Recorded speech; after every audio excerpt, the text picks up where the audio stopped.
Just a few days after joining right-wing media platform Gettr, Joe Rogan is having second thoughts. In fact, he had tweeted earlier that he was concerned, very concerned about censorship on Twitter. And so as a result, as like an insurance policy, he announced on Gettr that he had joined Gettr, right? Just in case stuff over at Twitter gets even dumber, I'm here now as well, rejoice.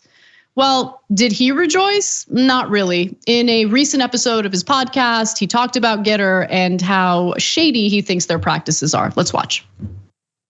It's a news story that you're on Gettr. Well, the news story is their amount of people that signed up increased by 1,150% or something. Yeah, you have like 9 million followers on Gettr. Yeah, it's not real though. Is it because not real? Gettr doesn't even have 9 million people. No, really? Yeah. It's a lot of fuckery with that. This is where the is. They take all my Twitter followers. So my Twitter followers like 7.8 million. Yeah. And then they port those over. So I started out with 7.8 million. So whatever I have now, if I have 8, it's like really I have 200,000. So Gettr is fugazi. Fugazi. As they say. Definitely fugazi. And I don't know how to get off. Like if I get off of Gettr, you have you have to sit down with Marjorie Taylor Greene personally. And she's got to tell me all about what's in the basement in Comet Pizza. Yeah, fascinating, interesting. Yeah, except that she does actually believe those things. Why are you cozying up to this movement that you seem to understand is absolutely insane? Also, imagine taking like any 3-minute clip of that show and like presenting it to an alien and being like, well, you know, we've generated about 5 million unique podcasts, and this is the most popular one in the world. There's nothing people want to listen to more than these two guys. I don't know. There are so many good audiobooks out there. So many good audiobooks. Don't listen to podcasts, listen to audiobooks or this podcast if you want. I can recommend some good podcasts. And by the way, I'm not like, I like that he's at least willing, like he's being critical of Gettr. He seems to be doing enough critical thinking to understand how they're gaming the system. He's much less wrong in this clip than quite a bit of the stuff that he's gone viral for in the past year or so. It just also seems weird that it's as popular as it is. No, I mean, look, respect for actually admitting that Gettr engages in pretty shady practices. And what ends up happening when someone like Joe Rogan is willing to openly speak out about it is it kind of gives license to other right-wingers who have noticed some of this stuff. So let's go to Elijah Schaffer, who's a host on Blaze TV.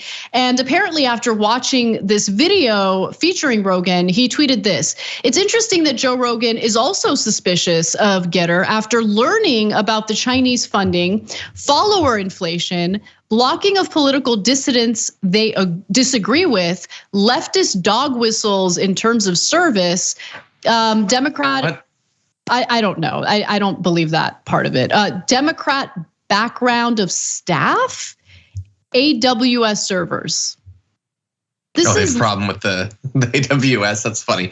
Yeah, some of that might well be true. I don't understand what the leftist dog whistles are on Gettr, but yeah, like all the claims that they make about like the only thing we want is just to stop to the cancel culture. Let's do our own thing. They all end up both having cancel culture in that it's a corporation which wants to have control over certain elements of how its social media platform is used. Oh, also, by the way, the users of it desperately want there to be censorship, but of leftists. They don't want to see that. They want a safe space in the form of Gettr or Truth Social or whatever. There's like nothing honest about any of these endeavors. No, but John, there are leftist dog whistles in the terms of service for Gettr. I mean, I know. And look, Schaffer is not the only one. Last week, right-wing shock jock Stu Peters. I don't even know who these people. Who's Stu Peters? There's too many hosts out there. He probably has 5 million followers on Gettr. Probably. He similarly attacked Gettr, claiming the site is an intelligence gathering platform for the enemy to America, while floating the possibility that Guo might be a spy for the Chinese government. I don't know. Look, I mean, this is I kind of love this. putting Rogan aside, all this conspiratorial stuff now, like this is what ends up happening. Like the infighting with the right wing is gonna be insane because they're all super paranoid and suspicious and have all these crazy conspiracy theories in their minds. And look, Gettr, I don't know about some of these accusations, but inflating the number of their users, I totally believe that. I don't think Gettr is the only example. I think a lot of social media platforms do similar stuff. And Jason Miller, a Trump advisor and official who founded Gettr, is now engaging in all sorts of damage control. He says, we've been in contact with Joe Rogan's team and hope that we have addressed any concerns he may have. Look, I don't care. I think there's too many social media platforms. It's annoying. Thanks for watching The Young Turks. Really appreciate it. Another way to show support is through YouTube memberships. You'll get to interact with us more. There's live chat emojis, badges. You've got emojis of me, Anna, John, JR. So those are super fun. But you also get playback of our exclusive member-only shows and specials right after they air. So all of that, all you gotta do is click that join button right underneath the video. Thank you.